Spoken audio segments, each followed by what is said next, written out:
Mas nem tudo são flores. Obviamente que você viu aí, desde então, as várias vantagens de você focar no CNU, um concurso gigantesco, mas ainda um concurso que deve se repetir daqui 1 ano, 2 anos, pelo que pretende o governo federal, mas tendo em vista alguma experiência de concurso, eu consigo listar para vocês várias desvantagens, pelo menos 5, 6 tópicos de desvantagens de se organizar um concurso mais centralizado e não como era outrora, vários concursos descentralizados. Bom, vamos lá, pessoal.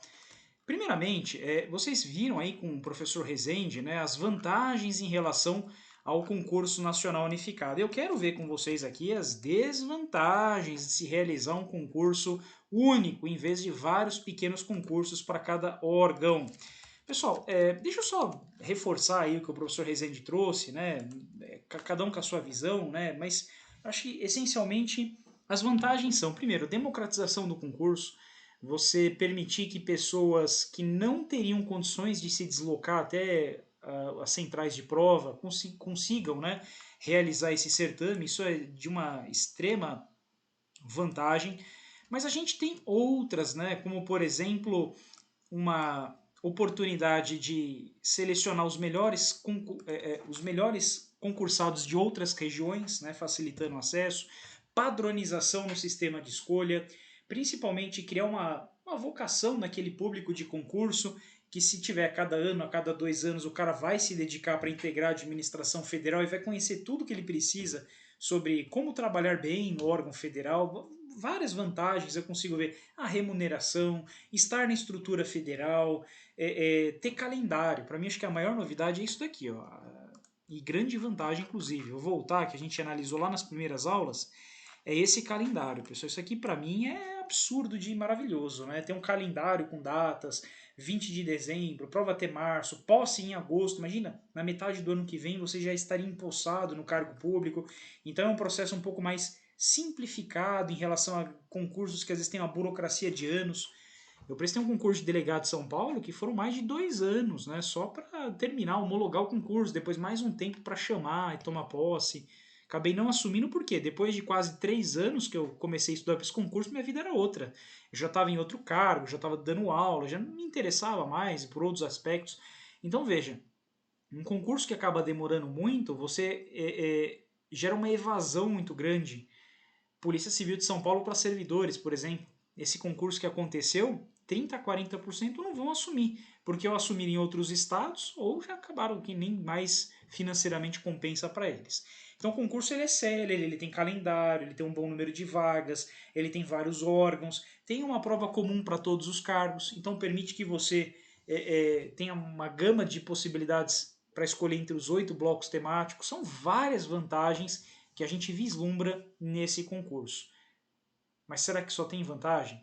Vamos então analisar, pessoal, as desvantagens do CNU, as desvantagens de se organizar um concurso nacional unificado. Acho que a primeira grande desvantagem que eu posso trazer para vocês é a redução do número de concursos federais. Antes, dezenas. Hoje, um só. Essa é a primeira desvantagem que eu queria falar aqui para vocês. Veja, como é que eram os concursos federais outrora? Tinha um concurso para o MEC, tinha um concurso para a FT, tinha um concurso para a ICMBio, um concurso para a FUNAI, um concurso... Então isso permitia que os candidatos prestassem várias provas, várias provas. E aqui por dois motivos. Primeiro, chance de melhorar os seus estudos. Ah, essa não fui bem, agora eu vou estudar mais para outra. Essa eu tropecei, eu vou estudar mais para outra. E outro que eu chamo de fator psicológico, que para mim é a segunda desvantagem, que é o problema da ansiedade. Ansiedade da prova em dia D. O que é dia D? É um dia só. Sistema de prova em dia D. Isso acontece muito, pessoal, com vestibular. Quem que já prestou USP, federal, sabe que talvez mais do que concurso, ou a OAB não tem isso, tá? Porque a cada 3 meses você tem uma prova nova. Mas, por exemplo, concursos que existem com 2, 3, 4 anos para abrir novamente, e só tem esse, não tem outros paralelos, você vive a ansiedade de um dia só. Pode ser que chegue lá no dia X de março de 2024, que é o dia da prova, e você não esteja bem consigo mesmo. Então o problema de prova em dia D é que às vezes ela acaba prejudicando o candidato que mais estuda, que mais está bem preparado, porque ele fica nervoso e ele fala, puxa, é um dia só. Eu só tenho esse dia, porque se eu não passar nesse concurso, o próximo só daqui 2 anos. Então esse é o problema de ter uma prova em um dia só. Primeiro, menos oportunidades de prestar. E segundo, concentração em um dia só. Isso gera uma carga emocional muito grande. E às vezes você fala, pô, esse cara aí que é um azarão, nem estudou direito, foi lá e passou. Porque ele estava mais tranquilo que o cara que estudou mais. Então, a dica que eu deixo para esse tipo de concurso unificado é cuide do seu psicológico na semana anterior da prova. Na quinzena anterior da prova. Tá bom? Professor, tem mais desvantagens? Tem. Nós temos aqui um problema que não é da conta de vocês, mas que é importante ressaltar. Riscos na aplicação conjunta de uma prova com 180 cidades de aplicação. De prova, né? O que é isso? Pessoal, quem já prestou OAB, e eu que já trabalhei nesse mercado há muito tempo, né? Comecei dando aula na OAB, inclusive, fiquei mais de 20 exames de ordem ministrando aula. O problema do exame de ordem é o seguinte, às vezes acontece de ter. E olha, só não é pior porque não tem concorrência na OAB, né? A OAB basta você fazer metade da nota e você passa. E na segunda fase, fez a nota 6, você vira advogado. Não tem concorrência. Então, se tem problema numa cidade, sempre tem problema na cidade, reaplicação no Rio Grande do Sul que teve enchente, reaplicação em Roraima que acabou a luz, aplicação no Espírito Santo que desabou o teto. Todo exame tem uma localidade lá que se reaplica, em regra, assim, né? Ou que teve algum problema lá que os candidatos se sentem prejudicados, sempre tem uma polêmica em algum lugar. Só que não tem concorrência, então dá para reaplicar a prova ou outra prova. Agora, concurso. Pessoal, Banco do Brasil e INSS, que são os maiores desse porte, PF, PRF um pouquinho menor, mas também federal, quando dá problema em um local, pensa assim, deu problema em São Paulo, com um lugar gigantesco do número de inscritos. E aí? Vai reaplicar a prova para o país inteiro? Vai aplicar só para São Paulo? Aí vem que vem uma prova mais fácil, mais difícil para São Paulo, prejudica o outro cara que prestou a prova geral. Então, o problema de se ter uma data só é o seguinte, o caderno de provas tem que chegar junto, na mesma hora, com o devido sigilo. A prova tem que começar junta em todo o país, não pode ter um cara começando antes ou depois, porque se tiver um local de prova que termina depois, o cara que saiu antes pode vazar a informação. A prova tem que terminar no mesmo horário para todo mundo, em 180 cidades. Isso não é fácil, porque é país que tem até fuso horário. Todos os locais de prova não pode ter nenhuma intercorrência de força maior, ou caso fortuito, enchente, caiu teto, luz, problema de briga com fiscal, sei lá, insalubridade em local acontece, né, de local de prova. Nenhum caderno de prova pode extraviar. Pensa que vai ter um local que vão armazenar todos os cadernos de prova para o país. Aquele local terão lá 3 milhões de cadernos de prova num prédio. Aí esse centro de distribuição ele vai mandar vários caminhões de logística, deve ser a Polícia Federal fazendo essa organização, para 180 provas. Então imagina, pelo menos 180 viaturas da Polícia Federal, deve ter pelo menos 2 viaturas para o local de prova, 360 viaturas, cada viatura 4 policiais, então mais de 1.000 policiais federais, mais a banca organizadora, então pode colocar mais 1.000 servidores de banca, mais 1.000 pessoas que estão esperando para aplicar a prova, então tem milhares de pessoas envolvidas nesse processo, e não estou dizendo de vazar, nada disso, que pode acontecer, mas nada disso. Eu estou dizendo que todas têm que chegar no mesmo horário, da mesma forma, com o mesmo sigilo e no mesmo tempo. Então, esse é um grande problema de aplicar a prova num local só, em uma prova só. Banco do Brasil, a gente vê isso. Olha, se der um probleminha na cidade lá no centro-oeste do país, no sul do país, no sudeste do país, impacta na aplicação de todo o concurso. Então, essa seria, para mim, a segunda desvantagem. Outra desvantagem que, a princípio, não está ocorrendo, mas que eu aposto que vai acontecer, que é a demora na tramitação do concurso. Aliás, antes disso, demora na organização do concurso. Quem de vocês está estudando para o TRE unificado? Resolveu lá que em vez de cada estado ter o seu TRE, então você teria 20 e tantos concursos pelo país? Não, agora você tem um concurso só, num dia só, em tese. O TSE unificado, mais TREs, mais de 20 TREs aí, fazendo um concurso só. A primeira vez que eu ouvi falar desse concurso unificado foi em 2022. A gente está aqui, eu estou em outubro de 2023, até agora nem sinal de banca escolhida. Teve a comissão que saiu recentemente, tal, previsão do concurso acontecer em 2024. O problema é que todo o TRE tem que seguir uma regra padrão e não se cria ainda a regra padrão, não se atualiza a resolução do TRE, não se escolhe a banca, não se publica edital. Tudo é mais demorado, porque envolve mais pessoas para debate. Se tiver um lá que discorda, tem que convencer se um vai aderir, não vai aderir. Então, esse é um problema. Demora na organização do concurso. Aí o segundo problema, que eu falei para vocês, demora na tramitação do concurso após a prova. Pessoal, imagina, são 3 a 4 milhões de candidatos prestando esse concurso. Aí, feita a prova objetiva, lá em março de 2024, abre a fase de recursos. A fase de recursos, vamos lá, que 1 milhão de candidatos recorram da prova. Tem que analisar, recurso por recurso, não pode passar em branco. Como é que se vai analisar 1 milhão de recursos? Volta aqui. Por uma comissão, que não devem ser tantas pessoas, nesse prazo aqui. Ó, resultado final, maio de 2024. Se a prova foi em março, abril, maio.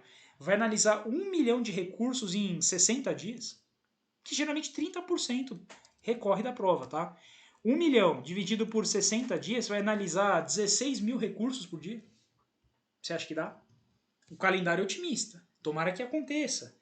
Tô torcendo para que isso vire até praxe em outros estados, que seria o melhor dos mundos. Parabéns, o comitê gestor aqui, princípio da eficiência a toda a prova. Mas conhecendo o concurso há 15 anos, pessoal, eu acho que deve demorar um pouquinho mais que isso, tá? Eu não imagino posse em agosto de 2024. Para ser bem sincero, não imagino nem edital em 20 de dezembro. Eu acho que talvez pode até adiar para o ano que vem. Acho. Espero que não, espero que saia, tal. Mas um concurso desse porte, você tem que alugar faculdades ou escolas públicas, que é requisição no caso, né? Em todas as cidades. Vamos pegar uma cidade no norte e nordeste que tem 2 faculdades locais, sei lá, só 2 possíveis locais de prova. E eles já tinham se comprometido com a OAB e com outro concurso. E aí? Se não tiver naquela cidade, vai ter que achar outro domingo. Aí impacta que o outro domingo, aí outra cidade não pode porque está no mesmo problema. Então tem que ter nessas 180 cidades locais disponíveis no mesmo domingo, já que vai acontecer no mesmo dia. Então vai vendo o tamanho do problema. É um concurso gigantesco. São 6.590 vagas, tá certo? Professor, tem mais problema? Tem mais problema. Tem outros problemas que eu consigo trazer aqui agora em relação à seleção dos candidatos. Tá? Prestar um concurso só, você diminui o risco de evasão. O que é isso? O cara ele é aprovado para auditor fiscal do trabalho, no IBGE e no FUNAI, na FUNAI. Ele passou em 3 concursos, mas ele é um só, ele vai escolher um dos 3 e aí o concurso fica antieconômico, porque deixou uma vaga em aberto que era para ser necessariamente preenchida. Então o que acontece? O cara vai para esse concurso e abre mão dos outros 2. Aí o concurso falou, abri 5 vagas e 4 dos candidatos assumirem outro lugar. Um só candidato, aí vai ter que abrir outro concurso, porque não preencheram todas as vagas. Mas isso é uma vantagem. Quando você faz um concurso unificado, aqui em São Paulo é assim, o cara escolhe entre escrivão ou investigador. Ele não pode fazer os 2 cargos, porque cai no mesmo dia, na mesma hora, e aí acontece que diminui o risco de evasão. Mas você diminui a qualificação do candidato selecionado. Por quê? Porque, em tese, se o cara pudesse prestar em vários ministérios, ele escolheria aquele que melhor se aperfeiçoa a sua formação. Olha, minha nota permite que eu escolha entre o Ministério A, Agência Reguladora B, Autarquia C, e aí você tem os melhores candidatos selecionados, que é o cara que fez a nota mais alta. Pior ainda, pessoal, o cara tem que escolher entre 8 blocos específicos. E aí ele pode fazer uma nota que fala, minha nota seria muito melhor para o outro bloco específico, eu teria muito mais aptidão técnica lá. Outro problema de selecionar candidato menos qualificado é que eu estou falando da visão de administrador, né? Você viu que é inscrição única para bloco específico e você não escolhe a carreira. Vamos voltar, eu vou tentar abrir de novo essa tabela aqui, ó, da folha dirigida. Ó, essa tabelinha aqui, deixa eu abrir de novo, ó. Vamos supor que você está prestando para esse cargo aqui, pessoal. Vou pegar um que tem bastante aqui. Vários engenheiros, né? Ou outro, peraí. Esse aqui, vai. Tem várias engenharias que você pode assumir, preenchidos os requisitos de escolaridade, né? Ó, dá uma olhadinha. Você prestou dentro da FUNAI. Aí você pode assumir, vamos lá, que a tua credencial permita se assumir como arquiteto, engenheiro, sei lá, administrador, você consiga lá 3 ou 4 cargos que basta o ensino superior técnico, né? Mas vai ser de acordo com a tua nota. Se você ficou com uma nota um pouco mais baixa, você vai ficar com o cargo que sobra. Não necessariamente o cargo que você escolheu, nem o cargo que você seria mais bem qualificado para ele. Então você não escolhe o cargo e você não escolhe o órgão. Você escolhe o bloco específico daquela área. Então pode ter um engenheiro eletrônico, sei lá, engenheiro agrônomo que pertence a 3 ministérios dentro de um bloco. Então, Ministério A, Ministério B e Ministério C. Você pode trabalhar em 3 ministérios diferentes, mas de acordo com aquele bloco específico. Você não tem, em regra, o candidato mais bem qualificado. Tamo junto? Então, só para a gente concluir esse bloco, pessoal, olha os riscos, né, de fazer um concurso unificado. Menos concurso. Esse é o primeiro problema que eu avento aí. Ansiedade de prova em um dia só. TRE unificado é a mesma coisa. Quem faz OAB é a mesma coisa. Vestibular é a mesma coisa. OAB menos que tem a cada 3 meses, né? Risco de aplicação conjunta em 180 lugares simultâneos. Todas as provas chegando junta, aplicando junta, terminando junta, com as mesmas regras. Se um lá permitir usar o banheiro e o outro não permitir, já quebrou a isonomia do concurso, a impessoalidade, que é um dos objetivos desse decreto que autoriza o concurso, que organiza o comitê gestor. Demora na organização porque todas as 180 cidades têm que estar andando na mesma velocidade, isso é difícil. Tramitação do concurso, imagina quanto recurso da prova objetiva, divulgação para todos os locais. Pode gerar um problema aí, até para cada ministério chamar os seus candidatos mais bem selecionados. Diminuição da qualificação do candidato, quer dizer, o menos vocacionado, mas sim por nota, quer dizer, o cara que tirou a maior nota, mas não necessariamente o cara que tem maior afeição por aquele cargo, por aquele órgão, já que ele escolhe o bloco e não o órgão. Então esses são alguns problemas e desvantagens. Professor, no balanço geral, você falou das vantagens, falou das desvantagens. No final das contas, vale ou não vale prestar o CNU? Para mim, olhando friamente, pessoal, eu acho que ele tem mais vantagens do que desvantagens. O governo se preparou para preencher muito cargo. Defasado, cargos que eram até de comissionados, tem muito cargo aqui que veio de comissão, cargos criados, cargos que estavam vagos de aposentadoria. Então é melhor ter essa iniciativa de fazer um concurso assim do que ficar esperando que cada ministério abra o seu, e às vezes isso demora anos. E agora você tem o quê? Uma possibilidade de ter um CNU a cada ano, um CNU a cada 2 anos. Isso não afeta estados, isso não afeta municípios, e pode ser, pessoal, um interessante norte daqui para frente para ter calendário de concurso, um concurso mais célere, mais impessoal, mais objetivo. Vamos torcer para dar certo. Eu sei que a primeira experiência, muita coisa pode dar errado, mas vamos torcer para que dê certo. Por quê? Porque pensa que todo ano você tendo lá milhares de cargos na estrutura federal, quem estuda para concurso, com certeza vai ter muito mais oportunidade e muito mais motivação no dia a dia para estudar. Melhor assim, com horizonte de concurso, do que se ficar falando em reforma administrativa, vamos fechar concurso, vai virar cargo em comissão, aí cargo político, que aí não é pelo concurso, é pela amizade ou pela indicação. Moral da história, antes seja assim do que se desvirtue a regra, o princípio e cláusula pétrea do concurso público. Então eu entendo que há mais vantagens do CNU do que desvantagens. Agora, para concluir, a regra é igual para todos. Todo mundo tem as mesmas informações, todo mundo sabe, se está assistindo esse curso, a mesma coisa que você, é hora de começar. Tá? Essa foi minha última aula, agora os professores vão continuar, mas você tem que tomar uma iniciativa. Vai fazer? Abraça firme. Não vai fazer? Então continua no teu objetivo, mas tome uma decisão. Se for para começar a estudar para o CNU, comece a estudar verdadeiramente, porque vem um mar de gente prestando esse concurso. Tenho certeza que quem olhar desde já e abraçar com força o CNU vai se destacar e não vai se arrepender. Se eu fosse concurseiro, eu olharia com carinho para esse concurso. Lá na minha época, quando eu prestava, 2013, 14, 15, fiquei uns bons anos prestando, seria um dos que eu incluiria no meu portfólio de provas a se prestar. Tamo junto? Ficou com qualquer dúvida, manda para mim no @Ricardo Baronovski. Será um prazer trocar uma ideia com vocês aí. Boa sequência, bom curso para vocês e nos vemos aí com certeza na posse no ano que vem. A gente vai estar lá para te prestigiar. Tamo junto.